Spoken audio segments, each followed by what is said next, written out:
नमस्कार, मैं निखिल और आप देख रहे हैं सुरागीलाल न्यूज चैनल का काशीपुर बुलेटिन। आई नजर डालते हैं आज की प्रमुख खबर पर। यूथ कांग्रेस के प्रदेश सचिव शिवम शर्मा ने ऑपरेशन सिंदूर पर भारतीय सेना का किया आभार व्यक्त। आज बीती रात भारतीय सेना ने द्वारा पाकिस्तान में ऑपरेशन सिंदूर के तहत किए गए एयर स्ट्राइक के बाद देश भर में भारतीय सेना प्रधानमंत्री नरेंद्र मोदी की जमकर प्रशंसा की जा रही है। वहीं अखिल ब्रह्मांड उत्थान महासभा के जिलाध्यक्ष व यूथ कांग्रेस के प्रदेश सचिव शिवम शर्मा ने पहलगाम हमले के विरोध में किए गए एयर स्ट्राइक को लेकर भारतीय सेना व प्रधानमंत्री नरेंद्र मोदी की जमकर सराहना की व उनका आभार व्यक्त किया।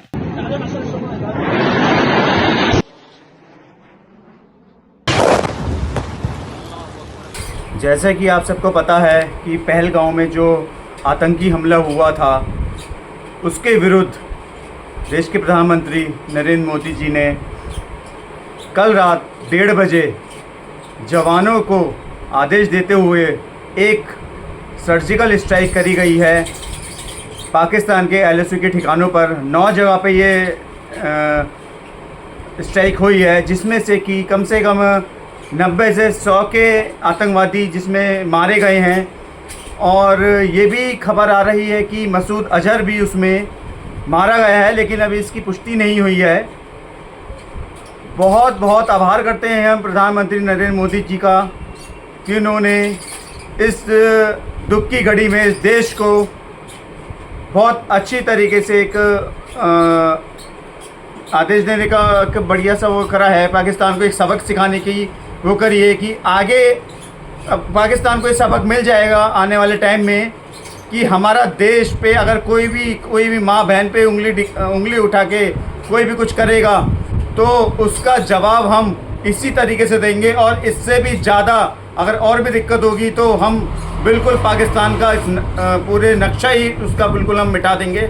ये सभी अपने प्रदेशवासियों से अपनी तरफ से प्रधानमंत्री जी का आभार व्यक्त करता हूँ। देश के जवान, थल सेना, वायु सेना, जल सेना सेना को जय हिंद सैल्यूट करता हूँ कि उन्होंने पूरे भारत में हमारे को हम सो रहे थे उसके बावजूद भी अपनी जान पे खेलते हुए दुश्मनों को नष्ट और नाबूद कर दिया है। जय हिंद। आइए नजर डालते हैं आज की कुछ अन्य खबरों पर। वक्त सुधार जन जागरण के अंतर्गत एक अल्पसंख्यक संवाद जनसभा कार्यक्रम का आयोजन। वीरभूमि सोसाइटी में महापौर दीपक बाली का किया गया स्वागत। गुड़िया परिवार ने महापौर दीपक बाली को ज्ञापन सौंपकर स्वर्गीय चैतन्य चंद्र गुड़िया की प्रतिमा व सड़क का नामकरण करने की मांग दोहराई। ऑपरेशन सिंदूर, प्रधानमंत्री नरेंद्र मोदी और भारतीय सेना को सैल्यूट। अब खबरें विस्तार से। आज काशीपुर बेलजुड़ी मोड़ स्थित पवार रिसोर्ट में वक्फ सुधार जन जागरण के अंतर्गत एक अल्पसंख्यक जनसंवाद कार्यक्रम का आयोजन किया गया, जिसमें सांसद अजय भट्ट व डॉक्टर कल्पना सैनी वर्तमान राज्यसभा सांसद ने अपने संबोधन में कहा कि वक्फ बोर्ड विधेयक के बारे में भ्रांतियां फैलाई जा रही हैं, जबकि वक्फ बोर्ड विधेयक देश के अंतिम छोर तक जुड़े व्यक्ति को लाभ पहुंचाएगा। प्रधानमंत्री नरेंद्र मोदी इस विधेयक के द्वारा अल्पसंख्यक समाज की कब्जाई हुई जमीनों को आज़ादी मिलेगी और अल्पसंख्यक समाज के लिए शिक्षा व रोजगार मिलेगा। साथ ही उन्होंने वक्फ बोर्ड के बारे में अल्पसंख्यक समाज को विस्तृत जानकारी दी, जो दौरान लोकसभा सांसद अजय भट्ट, जिला अध्यक्ष मनोज पाल, अल्पसंख्यक मोर्चे के प्रदेश अध्यक्ष इंतजार हुसैन समेत अन्य कार्यकर्ता उपस्थित रहे। और अपना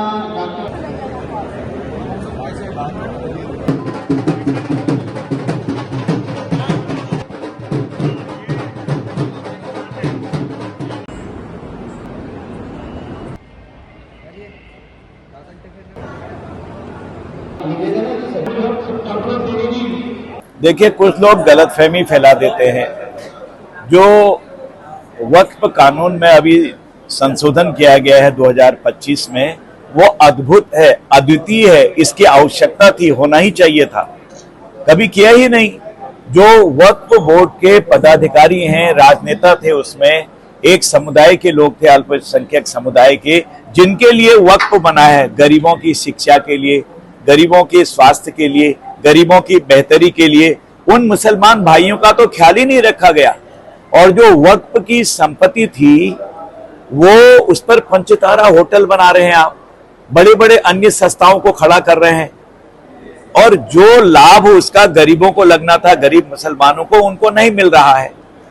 तो इस तरह से जो गलतफहमी फैला रहे हैं, आज भी जागरण करके हम लोग बता रहे हैं ये और किसी के हक में नहीं है, मुस्लिम भाइयों के ही हक में है। हर जगह पर कहीं से कहीं तक हम लोग या फिर संसद के अंदर जो कानून आया, अन्य जाति अन्य धर्म के लोग उसमें इंटरफियर नहीं कर रहे हैं, बल्कि जो कमियां थी उसमें सही गरीब व्यक्ति को इसका लाभ मिलेगा। सच्चर रिपोर्ट 2006 की अगर आप पढ़ेंगे तो हिल जाता है आदमी कि वक्फ की संपत्तियां जो लगभग 8 लाख हैं पूरे भारत में, किस तरह से दुरुपयोग हो रहा है। उस पर बैठे हुए लोग लगातार ऊपर बढ़ रहे हैं और जिन गरीब मुसलमानों को वो जाना था, वो आज भी उनकी जो हालत है वो बदतर होती जा रही है। इसलिए एक सही कानून को संशोधित करके देश के सामने रखना है। ये बिल्डिंग आज से 100 साल पहले वक्फ की थी, ये उनके नाम की हो गई, नो अपील। ये मस्जिद वक्फ की है, नो अपील। ये मंदिर वक्फ का है, नो अपील। चाहे केरल हो, तमिलनाडु हो, यूपी हो, अन्य प्रदेशों की ऐसी संपत्तियां आई हैं जिस पर वक्फ ने कब्जा कर लिया, अपील ही नहीं होती थी। ये तो नैसर्गिक न्याय के खिलाफ भी है। अगर कहीं पर कोई गलती से कोई बात हो जाए तो उसके अपील का सिद्धांत हमको हमारा कानून देता है, हमारा संविधान देता है। यहाँ तो जिसकी लाठी उसकी भैंस वाला था।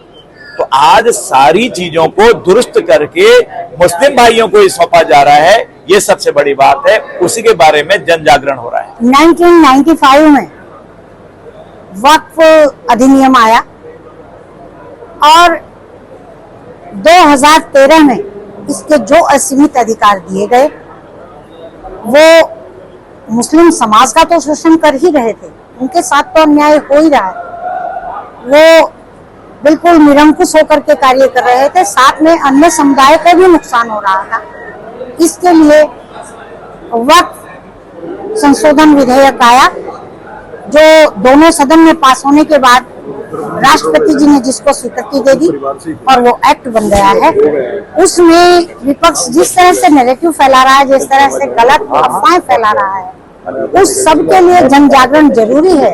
ये बताना जरूरी है कि हमारे मुस्लिम समुदाय के हित में है, उनको इससे लाभ होने वाला है। इसलिए हमारी पार्टी ने जो कहती है सबका साथ, सबका विकास, सबका विश्वास, इस कार्यक्रम को चलाया और उसी जागरण अभियान के तहत मैं आज यहाँ काशीपुर में उपस्थित। जमीन नहीं रही उनके पैरों के नीचे, आम आदमी जो है आज उसको बहुत अच्छे से पहचान रहा है। अब कुछ ना कुछ तो फैलाएंगे ना। चाहे तो एक साथ होनी चाहिए, सब लोग एक साथ बैठना ही नहीं चाहते। पापा, try this. लो, सब लपक लिए।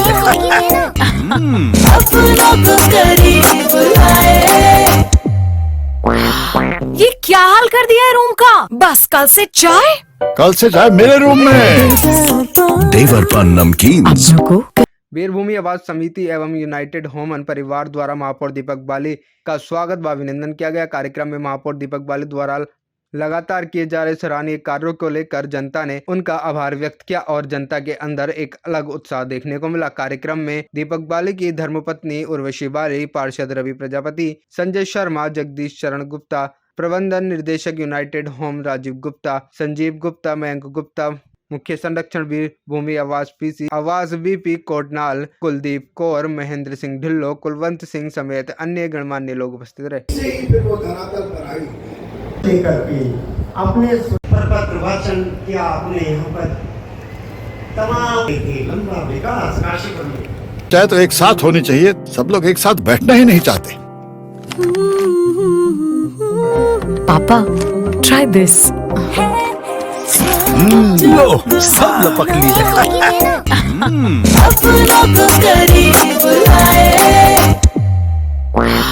ये क्या हाल कर दिया है रूम का? बस कल से चाय?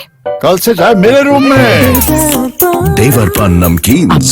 पूर्व सांसद सत्येंद्र चंद्र गुड़िया के परिवार द्वारा नगर निगम कार्यालय काशीपुर पहुंचकर विकास पूर्व मुख्यमंत्री एवं पूर्व केंद्रीय मंत्री पंडित नारायण दत्त तिवारी जी की प्रतिमा की स्थापना हेतु महापौर दीपक बाली को ज्ञापन सौंपा गया। पूर्व सांसद सत्येंद्र चंद्र गुड़िया की धर्मपत्नी विमला गुड़िया ने हस्तांतर युक्त ज्ञापन में महापौर दीपक बाली से मांग की कि काशीपुर के क्षेत्र में जो भी विकास कार्य हुआ है वह पंडित तिवारी जी की देन है, लेकिन दुर्भाग्य की बात यह है कि अभी तक उनकी प्रतिमा की स्थापना या शहर के किसी भी संस्थान मार्ग का नाम उनके नाम पर नहीं किया गया है। बेहद दुखद है। शीघ्र पंडित तिवारी जी की श्रद्धांजलि स्वरूप शहर के किसी मुख्य चौराहे पर उनकी प्रतिमा की स्थापना करवाई जाए। पहलगाम हमले का जवाब भारतीय सेना ने ऑपरेशन सिंदूर के रूप में दिया। इसके तहत भारतीय सेना ने पाकिस्तान में आतंकवादियों के हेडक्वार्टर को ध्वस्त कर दिया। पाकिस्तान पर की गई मिसाइल स्ट्राइक के बाद देश भर में जश्न का माहौल है।